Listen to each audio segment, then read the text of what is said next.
Joining us tonight is General Jack Keane, former Vice Chief of Staff of the U.S. Army, retired four-star general, Fox Business Senior Strategic Analyst. General, great to see you. And great to see you, Lou. As they say, season's greetings.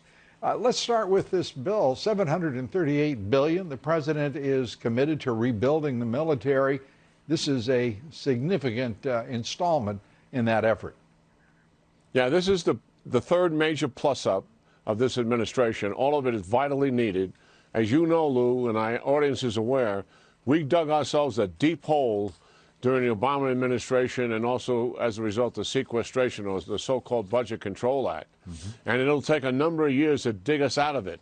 I mean, it is similar to the Reagan defense buildup post-Vietnam War, is what we're doing here post-9/11 wars to dig us out. And this time, the hole is a lot deeper than it was when Reagan was dealing with it. So we're going to have to continue these kind of budgets for a number of years if we're going to get to the place where we should be, where we have dominance once again of military capability worldwide. It's one of the reasons there's so much concern about the, if you will, the content of the so-called Phase 1 trade deal with China. That is national security and economic security. How concerned are you about what has been negotiated and how important it is to our country's future? Listen, the most important bilateral relationship, I believe, in the 21st century is the United States and China. And this is the first time we have a president who's pushing back on the predatory nature of China, both economically and geopolitically and militarily. And this is a step in the right direction. Phase 1 of the trade deal pushes back on China and begins to create some fairness in our trade practices. Also, Lou, I think it gives us some leverage against the Chinese geopolitically. I think it helps dealing with the Hong Kong issue and also helps dealing with the Korean issue. This is the first time that China's had somebody standing up to them. And now the president's got some wind at his back because there's consensus in the United States that China is a predator. And they never became the country many people thought they would when capitalism was opened up, that they would eventually have political reform. And that didn't happen. They've actually cracked down more. They're more authoritarian now Yeah, I think you're right. than they've ever been.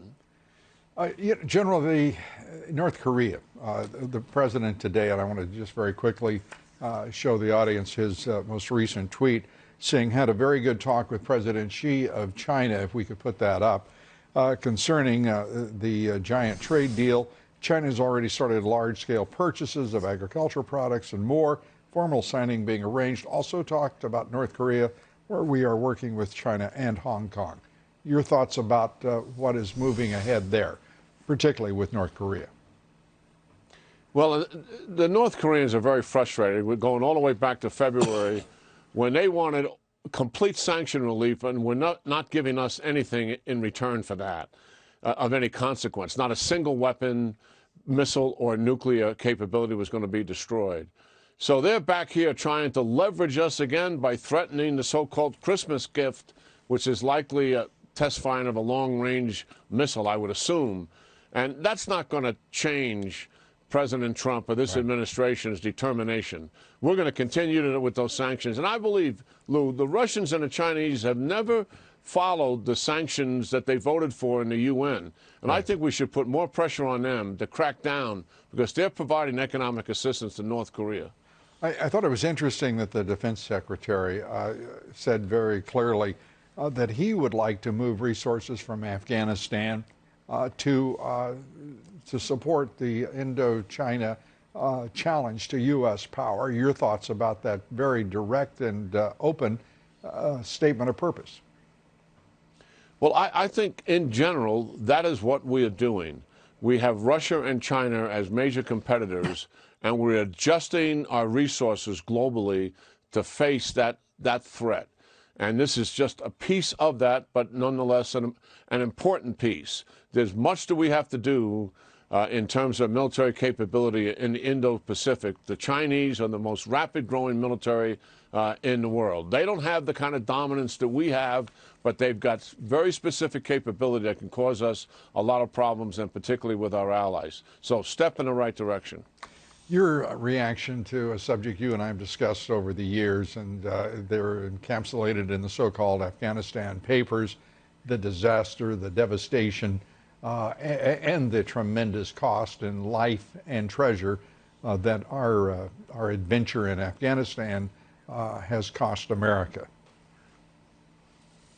Well, first of all, I don't know if there really was a conspiracy organized as such to deceive the American people. This much I do know.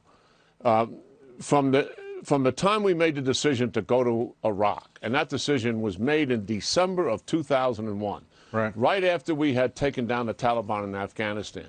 As a result of that decision, for the next 7 years, we never had the resources right. Therefore, we didn't have the strategy right. And then when Obama came in, he never gave the military the resources that they wanted to have. He cut them 25% of what was the minimum required to win. That's what General Petraeus and McChrystal, both very capable people, highly respected, was their recommendation. So, yeah, I mean, my frustration is we've never had this thing right, Lou. Never have we ever had it right. And so that's the concern I have. I don't know enough about the specifics of it in terms of a conspiracy to deceive the American people. The generals I know would not do something like that. But I also know that they were very frustrated because they never had the tools that they wanted. Yeah, it's their frustration, the American people's frustration, the bloodlust that was, I don't believe, adequately acknowledged on the part of the American people, even let alone party by party or politician by politician.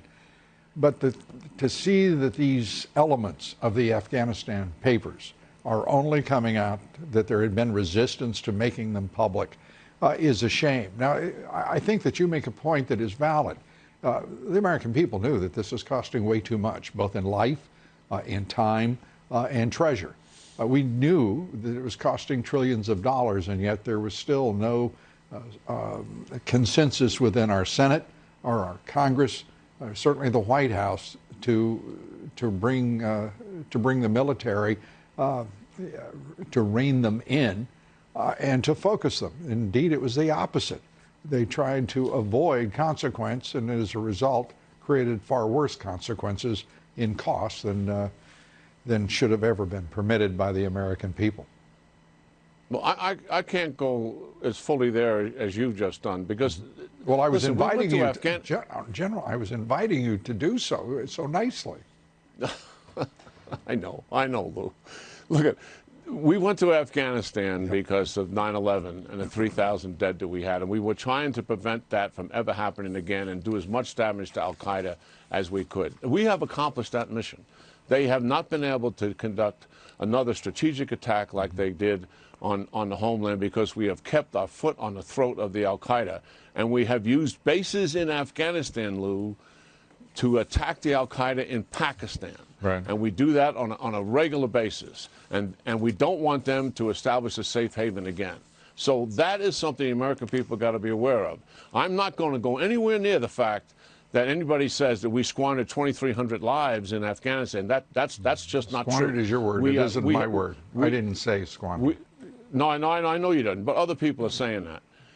But the fact is, we went there to prevent the al-Qaeda from attacking again, and that we have achieved that, and we continue to achieve that. General, always educational to talk with you. We appreciate it so much. Thanks so much. General Jack Keane. Yeah, okay. Good talking to you, Lou.